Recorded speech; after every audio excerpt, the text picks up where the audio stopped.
Hi, I'm Patricia Allingham Carlson, and this is a video of my painting View from the Dunes. This is a little slice of the beach scene, and since I was missing the beach, I decided I was going to paint the view that we see as we first approach it when we take a yearly seashore vacation with my family.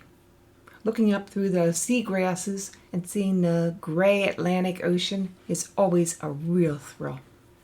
I'm going to show you how I painted the sky and the ocean wet on wet, as well as laying out the beach wet on wet, and then came into the foreground to adjust and tweak all the little beach grasses. I hope you enjoy it, and give it a like if you do. Now let's paint. Every year my family vacations at a beautiful seashore location in Delaware, on the coast of the Atlantic Ocean. I've taken many pictures of the pathway up the sand dune at the top and then looking down at the beach for the first time each year. It always makes my heart happy. I decided to paint this scene that I had taken a photograph of, and I'm testing out my colors, trying to get them to be similar to what I'm actually seeing in the photograph. I begin by painting in a light horizon line where the sky and the water will meet. I'm putting down water to wet the sky section in horizontal lines. I want to capture clouds going across.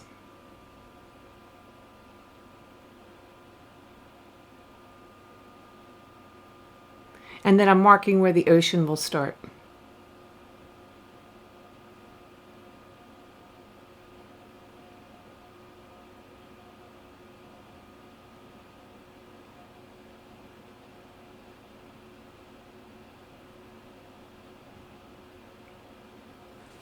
The clouds were in strips or stripes, so I'm painting them in several layers using plain cobalt blue.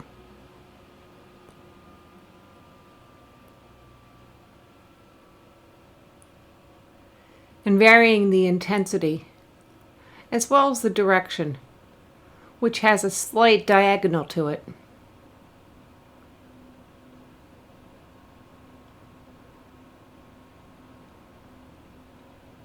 I let that dry a little bit, and then I come in with some indigo paint. Again, this water was wet. I'm trying to get the strips to go across nice and evenly because I do not want the waves at this point to be diagonal. As they approach shore, they become more diagonal. They also lighten and change in color and become a little greener. So as I approach the shore, I've started to mix in some viridian green with my indigo. And the wave breaking right on the shore has some very strong structure to it. So I'm trying to capture the darks at the top, going down to the lighter section with streaks of foam going through it.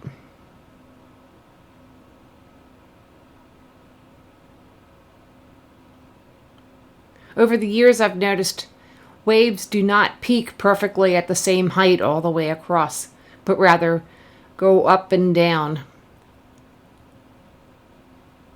So I'm trying to vary the height of the wave.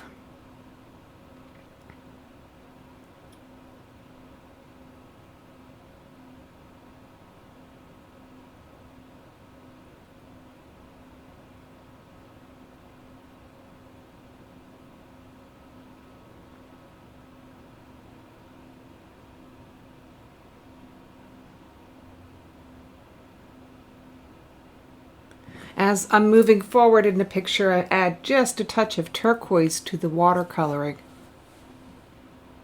And then there's a whole section of foam where I will leave a strip of white.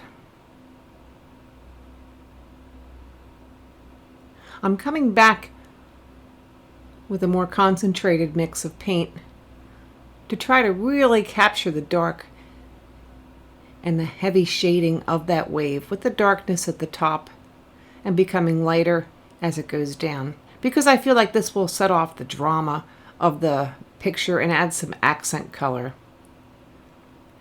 And then I go into the background to add some accent color as well.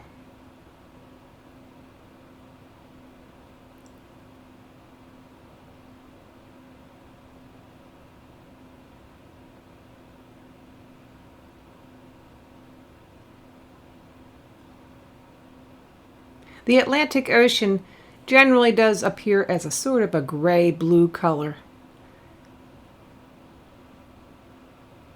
And I think I've captured that with a mixture of the indigo with a little bit of green.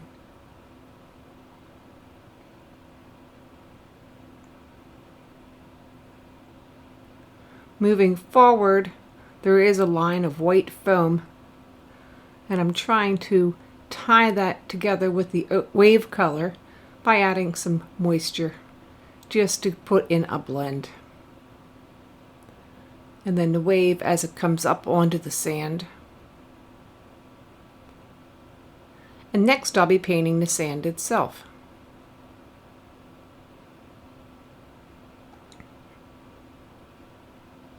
So it occurred to me, if the diagonals of the sky were going in one slant, then I should make the beach dunes go in a different slant, just for interest. So I'm coming in with a mixture.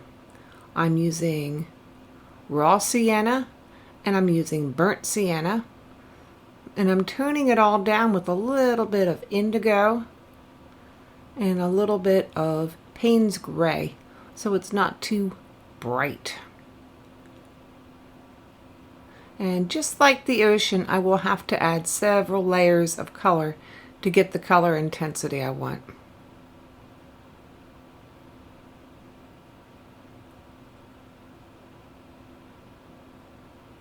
In the foreground is where the dune is, and on the dune is where all that interesting beach grass is.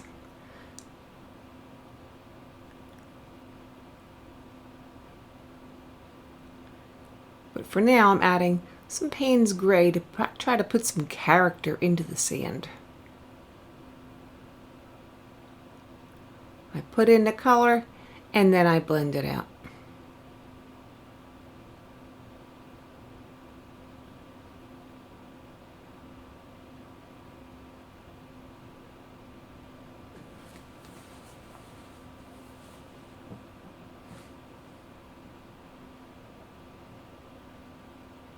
And then I add more color and blend it out.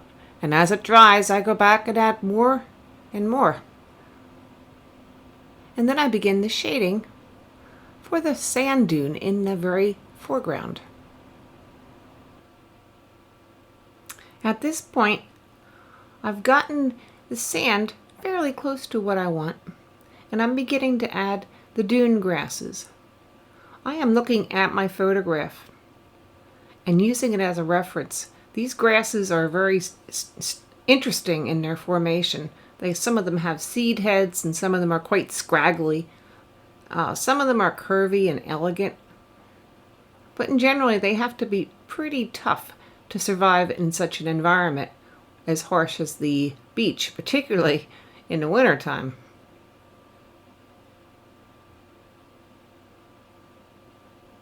I'm using a mixture of greens with burnt siennas. And I'm also using yellow ochre and plain burnt sienna. In some cases I'm coming in with some mauve and maybe a little bit of Indian red.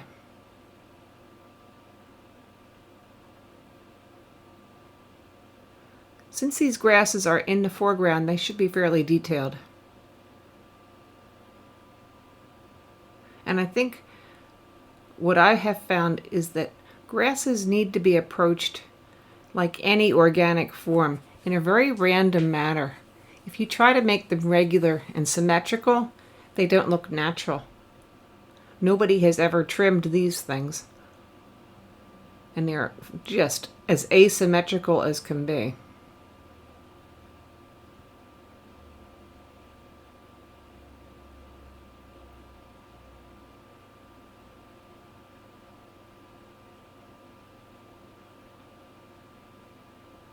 Here I'm finding where the edge of the sand dune is and making some grass come up from beyond that edge, which then defines the edge of the dune for the foreground.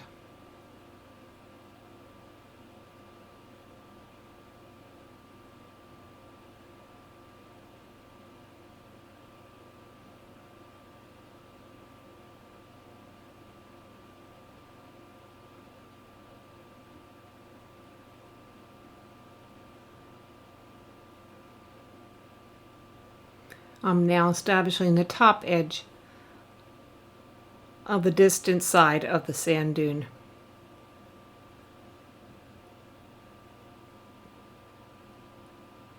And then I begin on the grasses that are growing up to the foreground and off the page.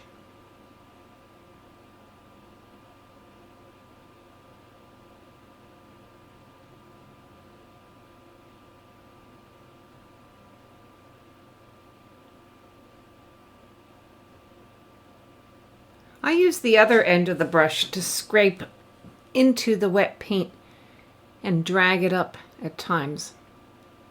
And this adds a nice touch to grassy areas. So if you see me flipping my paintbrush over, that's what I'm doing.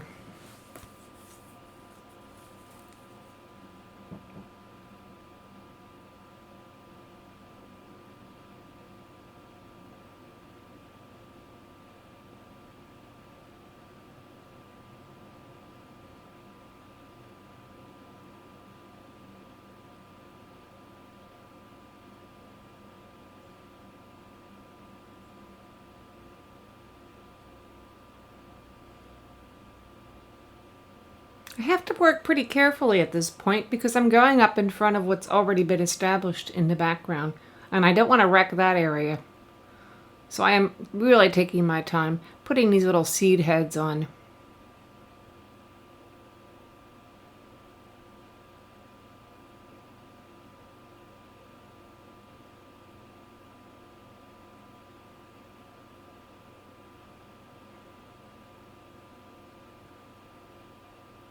I'm also trying to vary my colors and bring some of that warmer burnt sienna and some burgundy into some of the sections of grass.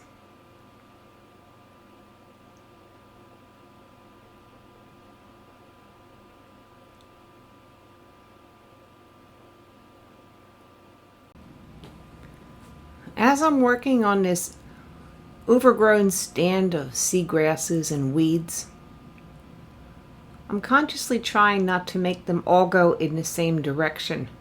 Now realistically, they might be windblown to have grown in the same direction. But I want to use some going into the picture to lead the eye in. I want to use some directionality to take the eye upward, and some to counteract the diagonals of the beach sand and the clouds in the sky. So I'm going in different directions and trying to lead the eye into the picture.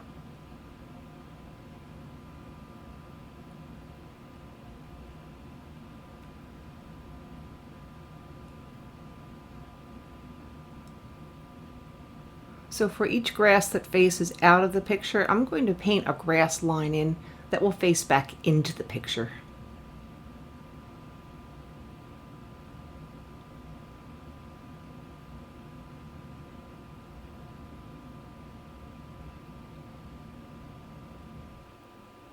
And I'm going back as I work also and adjusting the sand intensity of color as well as the beach ocean lines of the foam.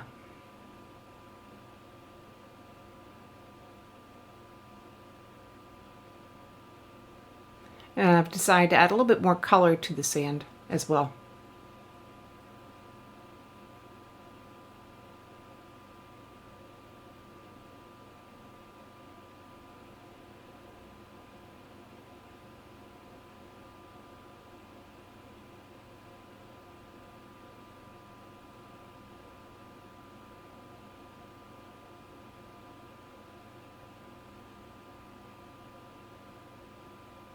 I'm adjusting the shadows in the sand at this point.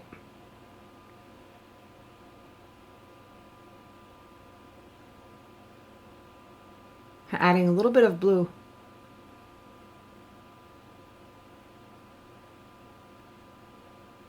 Which also can be used to tie back into the background and cause the picture to integrate more thoroughly.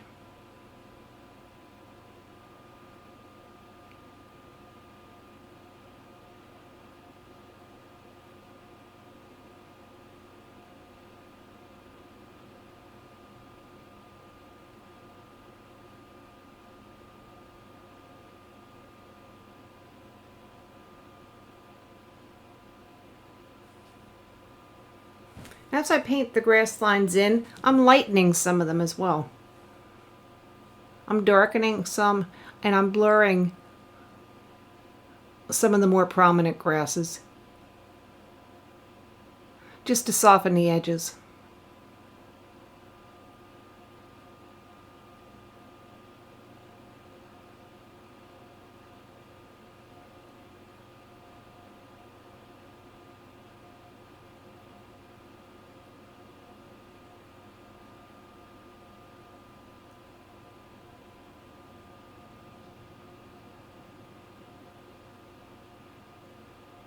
In my photograph, there was a lot more grass than what I'm actually painting.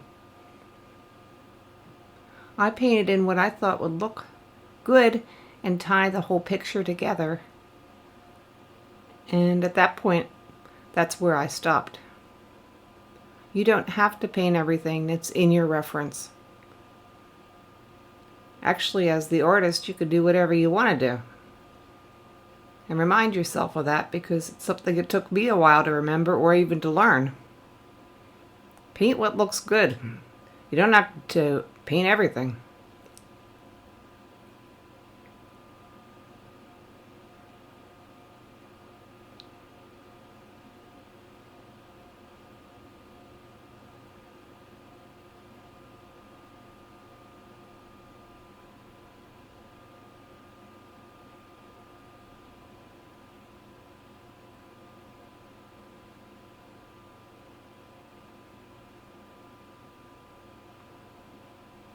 I've decided to add a bit more green hue to the ocean waves, because my photograph did have them more green and I thought the green was pretty.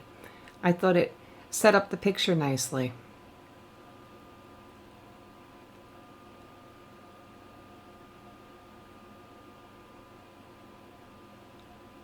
I'm getting toward the end, and what I'm doing now is tweaking. Darkening some grasses. I'm adding more color in some cases, the mauve, the burnt sienna.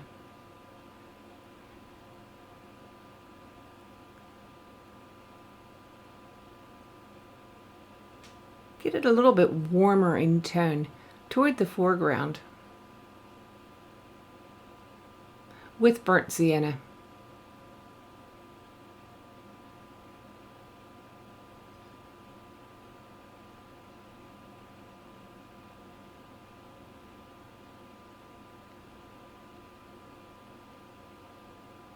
I hope you enjoyed my video of View from the Dunes. Give it a like with a thumbs up and subscribe below if you do. Ring the bell so you don't miss the next one. Also, you can see some of the products I use below, as well as my Facebook art page and my blog link. I'll see you next painting.